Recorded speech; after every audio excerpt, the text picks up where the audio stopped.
ஒரு வெப்பமான பாலைவனத்தில் ஒரு சிறிய வீட்டில் அருண் மற்றும் அனு என்ற அண்ணன் தங்கை இருவரும் தன் குடும்பத்துடன் வாழ்ந்து வந்தனர். அனு, வெயில் அதிகமா இருக்கு, வெளியே போகாத. சரி அண்ணா. ஒரு நாள் திடீரென்று பெரிய மணல் புயல் கிராமத்தை தாக்கியது. அந்த குழப்பத்தில் அவர்கள் இருவரும் தன் குடும்பத்திடமிருந்து பிரிந்துவிட்டனர். நம்ம வீடு எங்கே? நாம கண்டுபிடிப்போம். கடும் வெயிலில் அந்த பாலைவனத்தில் இருவரும் தண்ணீரின்றி தவித்துச் சென்றனர். எனக்கு முடியல அண்ணா. இன்னும் கொஞ்சதான்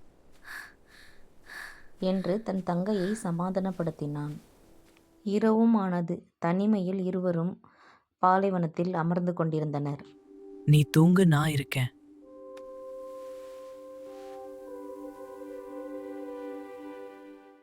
அந்த நேரத்தில் ஒரு மர்மமான முதியவர் அவர்கள் முன் தோன்றினார். அவர்களுக்கு உணவும் தண்ணீரும் கொடுத்தார். உணவு மற்றும் தண்ணீர் இல்லாமல் பாலைவனத்தில் வாழ்வது மிகவும் சவாலாக இருந்தது. அதே நேரத்தில் அவர்களுக்கு மீண்டும் ஒரு சோதனை வந்தது. அனு தனியாக தொலைந்தாள். இந்த முறை அவள் பயப்படவில்லை.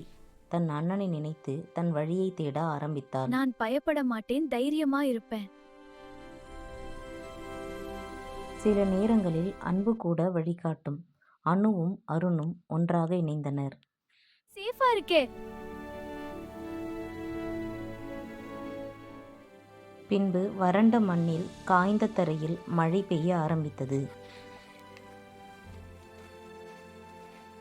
இறுதியில் அவர்கள் மீண்டும் தன் குடும்பத்துடன் சேர்ந்தனர். நான் ஒன்றா இருந்தா எதையும் ஜெயிக்கலாம்.